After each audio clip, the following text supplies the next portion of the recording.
Morning, students.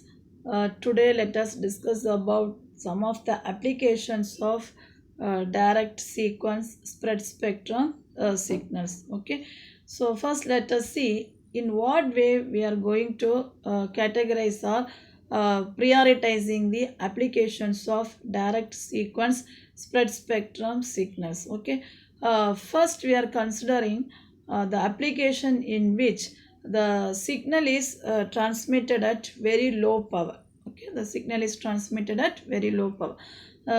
So why in the sense any listener or any user or any application oriented may the listener can will try to detect the presence of the signal. No, that will be very difficult at low power. Detecting the signal is very difficult. So first application we can take it as the signal is transmitted at a very low power. Coming to the second application, that we can consider it as multiple access radio communication.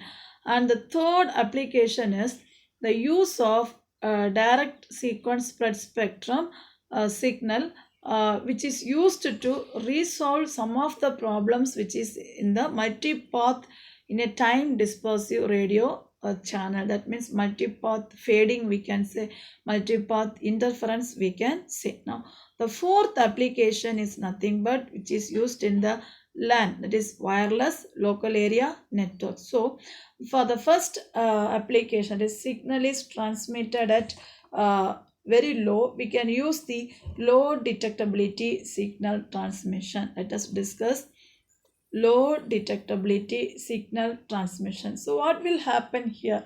So in this application actually the information signal is transmitted at very low power level. Okay, and that is related to some of the background channel noise. Okay, and also some thermal noise. Okay, and this channel noise and thermal noise is generated in the front end of the uh, receiver. Okay, so front end of the receiver. So actually front end of the receiver means whenever the output of the channel is given to the receiver, that we will call it as front end of the receiver. Now suppose if the uh, direct sequence spread spectrum occupies a bandwidth, that bandwidth is represented or considered as W, that is capital W, and the power spectral density of the additive noise, okay, that which is interfere in the channel, it is considered as capital N naught into W hertz. Then what will be the average noise power in the bandwidth? So this is what we are going to analyze under the low detectability signal transmission. Okay, so we will consider the average noise power, that is Pn is equal to capital W into N naught. W is nothing but bandwidth and the power spectral density of additive noise is N naught. Okay, therefore the average received signal power, that is can be written as P suffix R. Okay, suppose the user wish to hide the presence of signal from receiver, uh, that can be a intended one or it cannot be unintended one, that is not a matter, but the transmitted signal will be transmitted at a power level that can be written as PR divided by Pn, and it should be very very less than 1. So we know that PR is signal power at the intended receiver and Pn is nothing but the average noise power. Therefore PR divided by Pn should be very very less than 1. Okay, the next coming to this, the transmitted signal will have a low probability of intercepted concept. Okay, so whenever the presence of information signal is very difficult to detect, that particular time we call the transmitted signal, or we say that the transmitted signal is LPI signal. So the LPI signal is nothing but low probability of intercepted signal. Okay, the low probability of intercepted signal. The second application is nothing but code division multiple access. So already we know that TDMA, that is time division multiple access, and also the frequency division multiple access, and then the third one is core division multiple access. And we aware about that in order to enhance the performance, no, which is obtained from direct sequence spread spectrum signal through the processing gain or coding gain. It is occupying a same signal bandwidth. Okay, so in order to enhance this, we are going with code division multiple access. So if you consider here code division multiple access means the basically several users can transmit a message simultaneously over the same channel bandwidth. Okay, this type of digital communication, that means a transmitter receiver user pair, which will have distinct signature code for transmitting over a common channel bandwidth. So that is called code division multiple access. So here you can see that in the transmitter side, okay, here you can see that code B,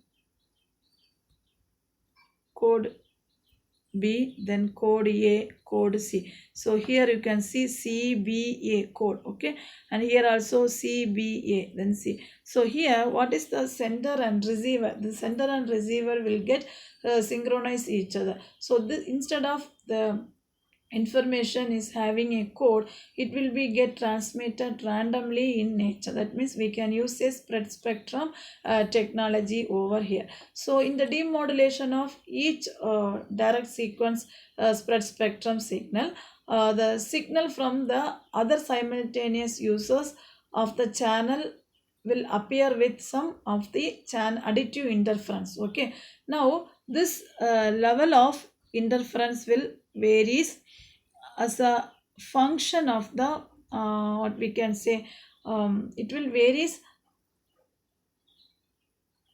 as the function of number of users of the channel at any given time. So what is the advantage of CDMA?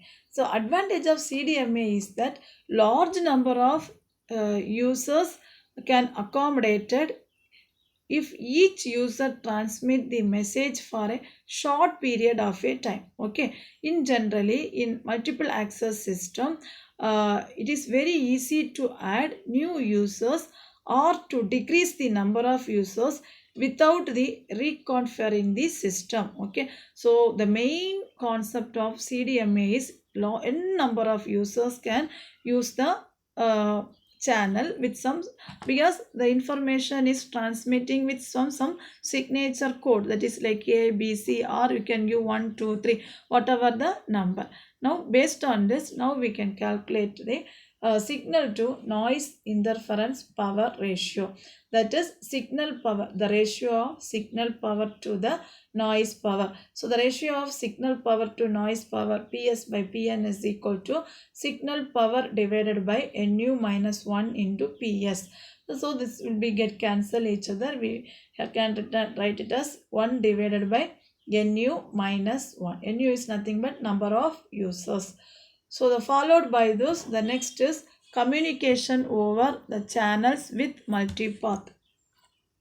Communication over the channels with multipath. So here the characteristics of fading multipath channels and also the design of signals for effective communication. Okay, we need some of the effective communication.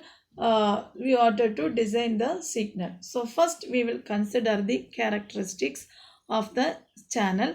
That first we will consider one example, that is ionospheric propagation. So we know that ionospheric propagation will be happened in high frequency band, that is 3 to 30 megahertz. Okay, here fading multipath channel is we are considering this example, how in the sense where the ionospheric layers will serve as a signal reflectors. Okay, so in this example, the ionospheric layers are serving as a signal reflectors. One more example, we can consider it as mobile radio communication system.